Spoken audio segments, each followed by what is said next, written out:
ठीक है, आप कहें ताड़ी बंद कर दीजिए, ताड़ी के नाम पर हम रोजगार देंगे। आज से एक सप्ताह पहले मुख्यमंत्री जी का घोषणा था कि ताड़ी का जो धंधा छोड़ देगा उसको 1 लाख रुपया हम रोजगार करेंगे। नौजवानों पर लाठी चल रहा था बिहार के अंदर, जो नौकरी मांगने वाला जो सीटेड और बीटेड के कैंडिडेट के साथ मुख्यमंत्री नीतीश कुमार जी आएंगे तो मुख्यमंत्री वही रहेंगे, केवल मुख्यमंत्री बदलेंगे। फिर यदि महागठबंधन के साथ कुछ जाते हैं तो मुख्यमंत्री वही रहते हैं, केवल उप मुख्यमंत्री। प्रधानमंत्री जी का एक भी ऐसा बयान हो, यह विरोधियों का शगुफा है, जो हम जो है 15-15 लाख रुपया सबके खाता पर। नमस्कार, अटल सत्य न्यूज देख रहे हैं आप। मैं हूं आपके साथ गोविंद कुमार और अभी हम मौजूद हैं पातेपुर विधानसभा क्षेत्र के विधायक लखेंद्र कुमार रोशन के आवास पर, जहां पर प्रत्येक रविवार को जन समस्या समाधान कार्यक्रम आयोजित की जाती है और विधायक जी के आवास पर बहुत सारे लोग, चाहे वो पातेपुर विधानसभा क्षेत्र के हो या जंदाहा के हो, अपनी समस्या लेकर आते हैं और विधायक जी उनका समाधान करते हैं।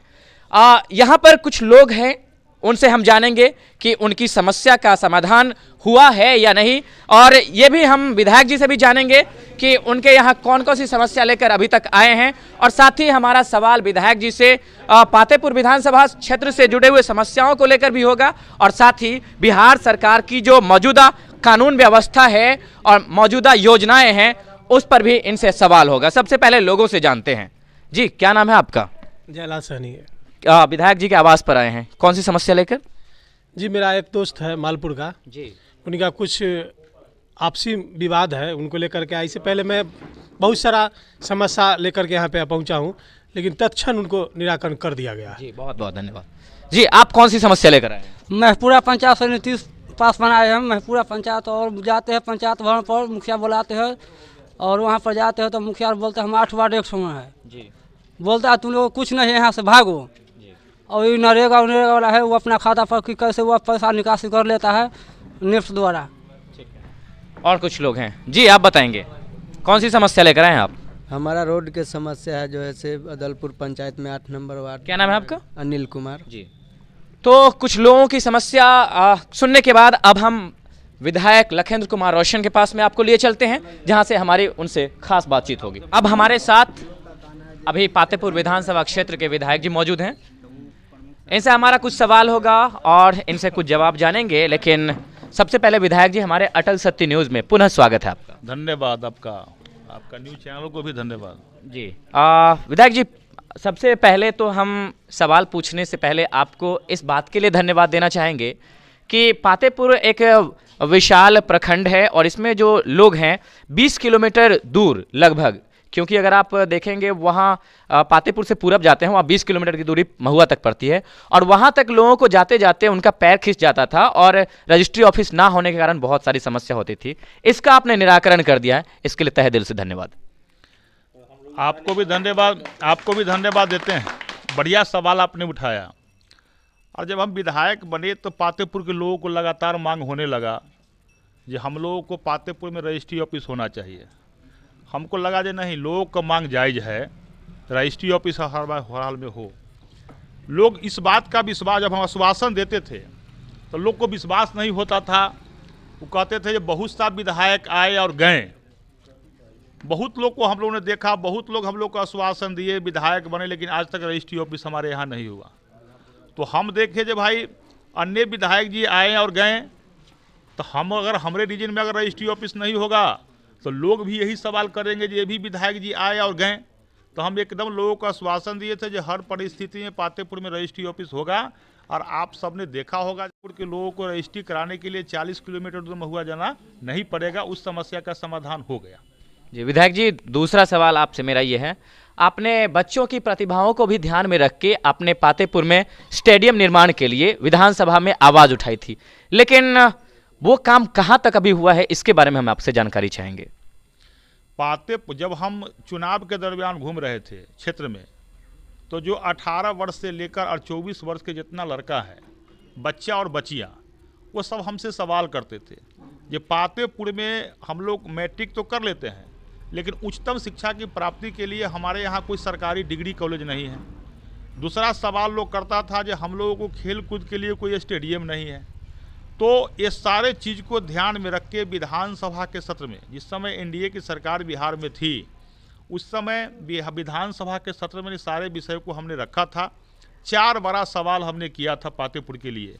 एक तो पातेपुर में रजिस्ट्री ऑफिस हो, दूसरा सवाल हमने किया था जो पातेपुर में 30 बेड का हॉस्पिटल बने, तीसरा सवाल हमने किया था जो पातेपुर के बच्चों को उच्चतम शिक्षा प्राप्त करने के लिए पातेपुर से बाहर जाना नहीं पड़े और उनको डिग्री कॉलेज यहाँ स्वीकृति हो, चौथा हमने किया था जो पातेपुर में स्टेडियम का निर्माण हो।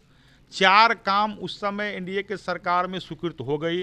4 काम में 2 कार्य मेरे यहाँ हो भी, रजिस्ट्री ऑफिस चालू भी हो गया और हॉस्पिटल 30 बेड का जो है बनना भी शुरू हो गया, उसका भूमि पूजन भी हमने कर दिया। 2 काम जिसका आपने सवाल किया, स्टेडियम और डिग्री कॉलेज, दोनों का ज़मीन हमने यहाँ से पातेपुर मुख्यालय से ही रामचंद्र दास उच्च विद्यालय है, वहाँ स्टेडियम के लिए भी एनओसी करवा कर दे दिया ताकि स्टेडियम का निर्माण हो।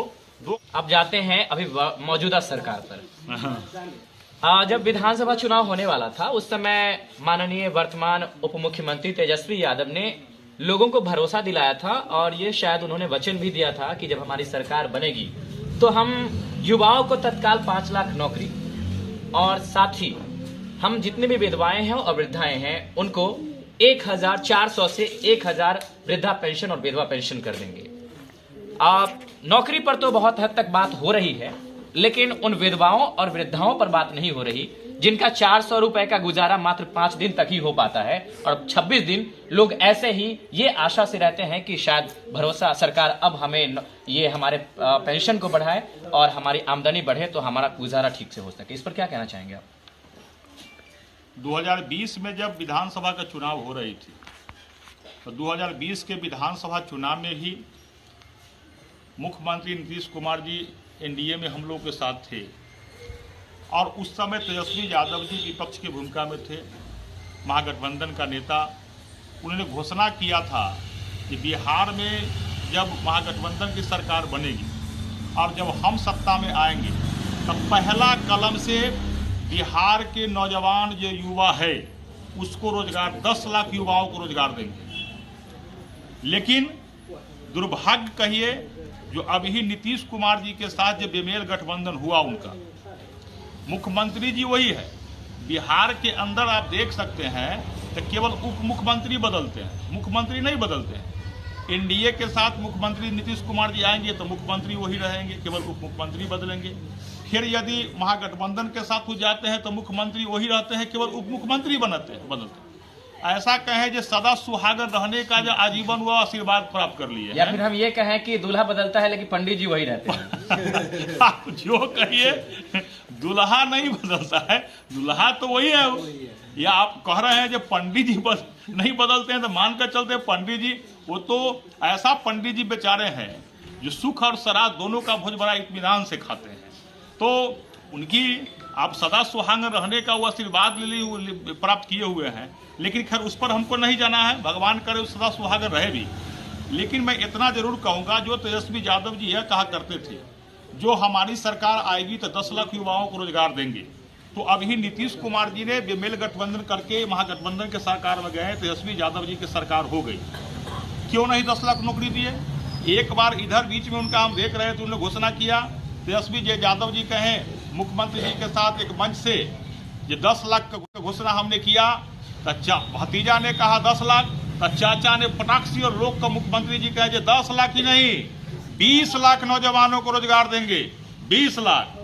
तो चाचा 10 लखिया, अब भतीजा 10 लखिया और चाचा 20 लखिया। जब दिल्ली में जाता है नौकरी के लिए, बिहार के लोग इलाज कराने के लिए जाता है, तो वही के जिसका सरकार दिल्ली में है रखिए आम आदमी पार्टी का, वो कहता है कि कहाँ से बिहारी यहाँ चला या 500 रुपया की इलाज कराने के लिए यहाँ आता है। बिल्कुल। तो हम तो चाहेंगे ना कि बिहार के नौजवानों को यहीं पर नौकरी मिले। आपने घोषणा किया था 1.5 लाख शिक्षकों की बहाली करने का।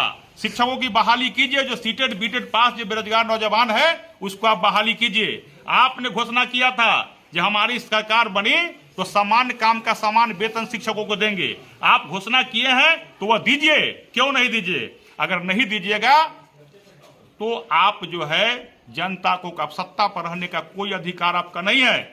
कुढ़नी के जनता ने आपको दिखला दिया है। जनाधार जो है एनडीए के साथ है, जनाधार आपके साथ नहीं है।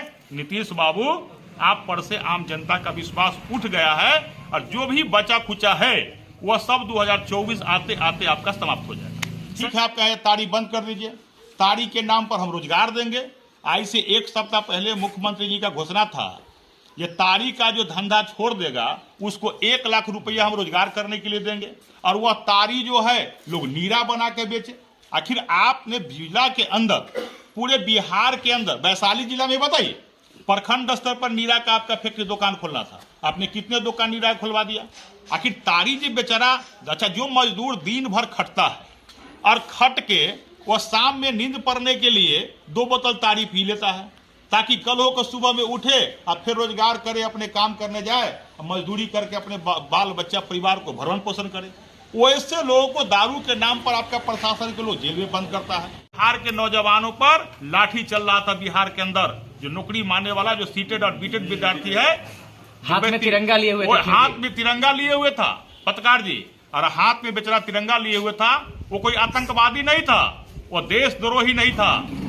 उसका गुनाह केवल इतना ही था, जो शिक्षित बेरोजगार था, सीटेड और बीटेड किए हुए है, एक हाथ में तिरंगा लेके विधिवत आंदोलन कर रहा था, नौकरी पाने की आंदोलन कर रहा था। और क्यों ना करे भैया, वो व्यक्ति तो इस बात के लिए आंदोलन कर रहा था कि आपने कहा था कि हमारी सरकार बनेगी तो फर्स्ट कलम से नौकरी दे देंगे, लेकिन फर्स्ट कलम से आपने नौकरी तो नहीं दिया। लेकिन प्रथम दिन शपथ ग्रहण के दिन, जिस समय आप राज्यपाल भवन में शपथ ले रहे थे, उस समय बिहार के नौजवानों पर लाठी जरूर आपने चलवा दिया। तेजस्वी जी, बिहार के जनता आपको तो माफ नहीं करेगा, बिहार के नौजवान बेरोजगार माननीय मुख्यमंत्री नीतीश कुमार जी को भी कहीं माफ नहीं करेगा। आप कभी नौकरी नहीं देंगे। अफसरशाही की बात कर रहे थे आप, वास्तव में अफसरशाही बहुत ज्यादा बढ़ चुका है। लोकतंत्र में जो संविधान ने अधिकार दिया है आम जनता को कि अगर अफसरशाही हो, सरकार अगर गूंगी बन जाए तो आप निश्चित रूप से शांतिपूर्ण ढंग से सड़क पर प्रदर्शन कर सकते हैं, धरना दे सकते हैं। लेकिन जब धरना प्रदर्शन होने के लिए लोग वहां पर सड़क पर जाते हैं करने के लिए और शांतिपूर्ण ढंग से प्रदर्शन करते रहते हैं, थाना अध्यक्ष आते हैं और ये कहते हैं अगर तुम सड़क पर से अगर धरना प्रदर्शन खाली नहीं करोगे तो मैं तुम्हें जेल में डाल दूंगा, और FIR हो भी गया है कई बार। इस पर क्या कहना चाहेंगे?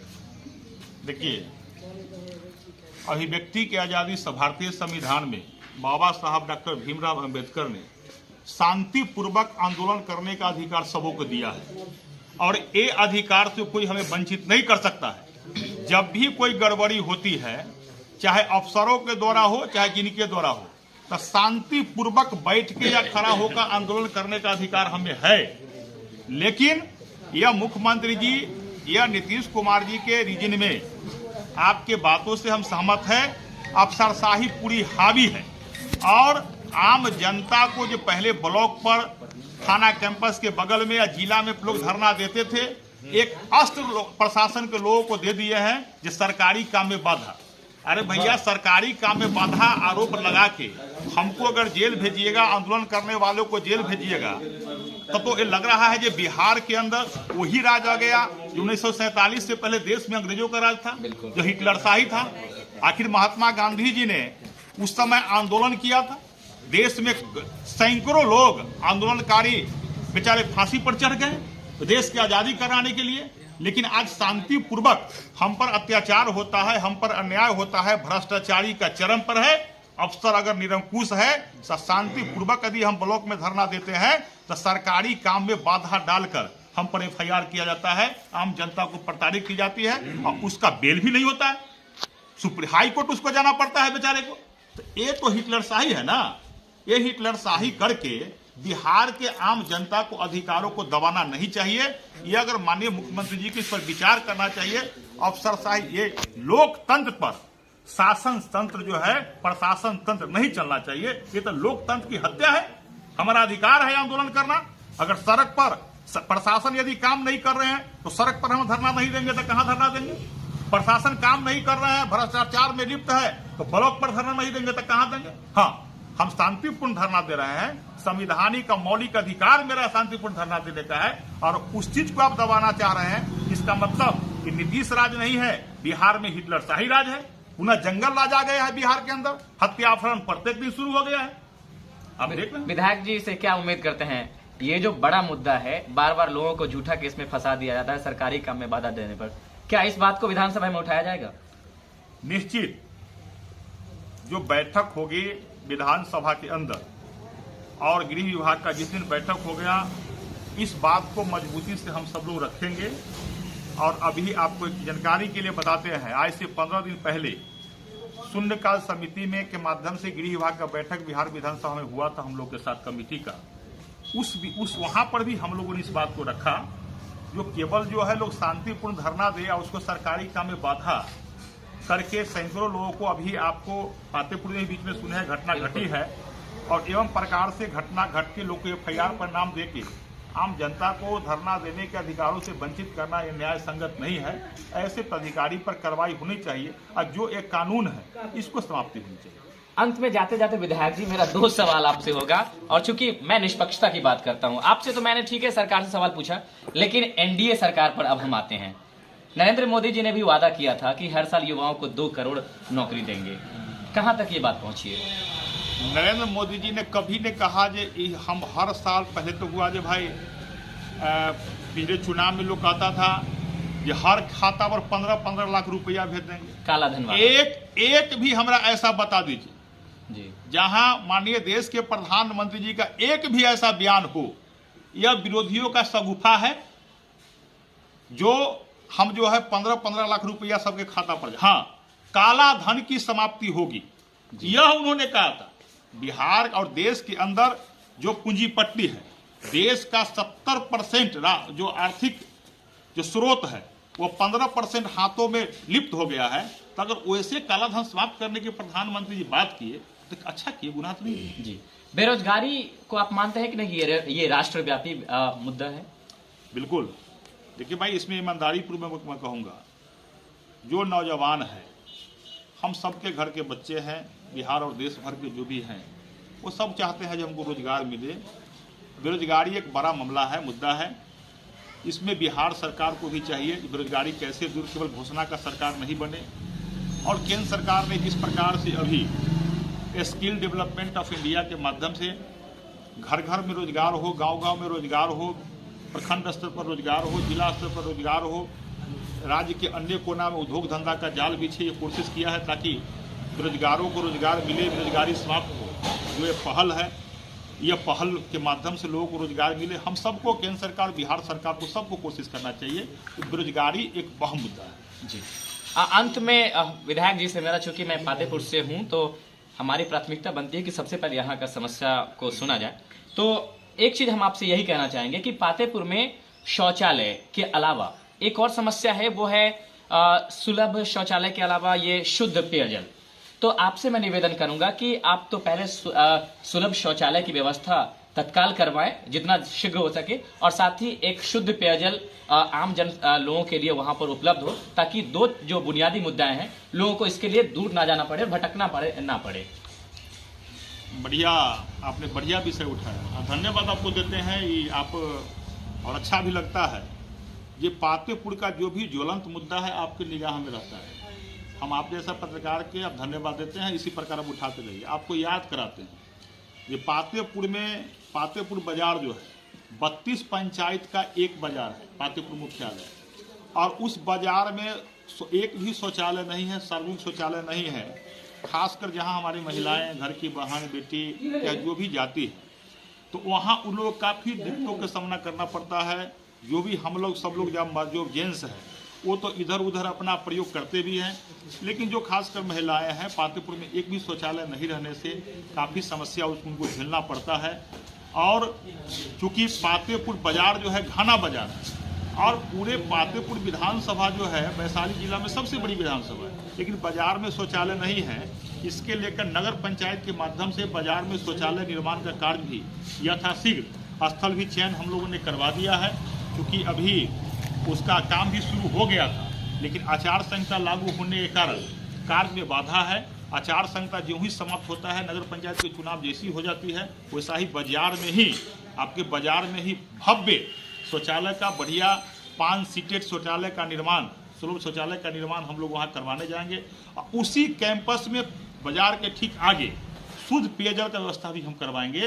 ये कार्य भी आपको शुरू हो गया था, आपको जानकारी भी है, लेकिन वो आचार संहिता लागू होने के कारण हम लोगों ने काम को अभी बंद किया है। आचार संहिता जैसे ही समाप्त हो जाएगा तो वहाँ शौचालय का निर्माण भी हो जाएगा, शुद्ध पेयजल का व्यवस्था भी होगी। अब पातेपुर पूरे बाजार के लोग और पातेपुर विधानसभा के लोग वहाँ जाए और उनकी ये व्यवस्था कैसे अच्छा हो उसकी चिंता भी हम कर रहे हैं। बहुत बहुत धन्यवाद सर हमसे बात करने के लिए। धन्यवाद।